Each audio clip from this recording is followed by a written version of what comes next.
સુરત શહેરમાંથી નશાના કારોબાર સામે પાલ પોલીસે મોટી કાર્યવાહી કરી। મેફેડ્રોન ડ્રગ્સના જથ્થા સાથે એક આરોપીને ઝડપી પાડ્યો છે। પોલીસે બાતમીના આધારે દરોડો પાડી આરોપી પાસેથી અંદાજિત 9.250 ગ્રામ જેટલો પ્રતિબંધિત મેફેડ્રોન ડ્રગ્સનો જથ્થો જપ્ત કર્યો છે। આંતરરાષ્ટ્રીય બજાર કિંમત મુજબ પકડાયેલા ડ્રગ્સની અંદાજિત કિંમત ₹27.75 લાખ જેટલી થવા જાય છે। જયેન્દ્ર પાંડે અમારી સાથે જોડાયેલા છે। જયેન્દ્ર, ડ્રગ્સ રેકેટ મામલે પોલીસની કાર્યવાહી।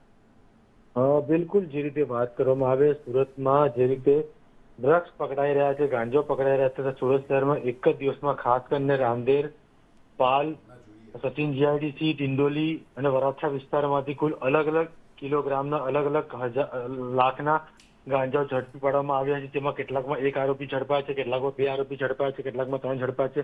તમામ લોકો જે છે પોતાના વતનથી લાવ્યા હતા ગાંજો વેચવા માટે। તમામ આરોપીઓ ખાસ કરીને ઓડિશાના હોવાનું સામે આવ્યું છે। ખાસ કરીને એક જ દિવસમાં આટલી મોટી કાર્યવાહી કરતા ગાંજા વિસ્તારમાં પણ ફ્રોડ વ્યાપી ગયો છે। મહત્વની વાત એ છે કે સુરત છેલ્લા 4-5 વર્ષથી નો ડ્રગ્સ અભિયાન ચલાવી રહ્યું છે। તે અભિયાન અંતર્ગત સુરત પોલીસ દ્વારા કાર્યવાહી કરવામાં આવી રહી છે। બાતમીના આધારે તમામ આરોપીઓને અલગ અલગ પોલીસ સ્ટેશનના પોલીસના સ્ટાફ દ્વારા ઝડપી પાડવામાં આવ્યા છે।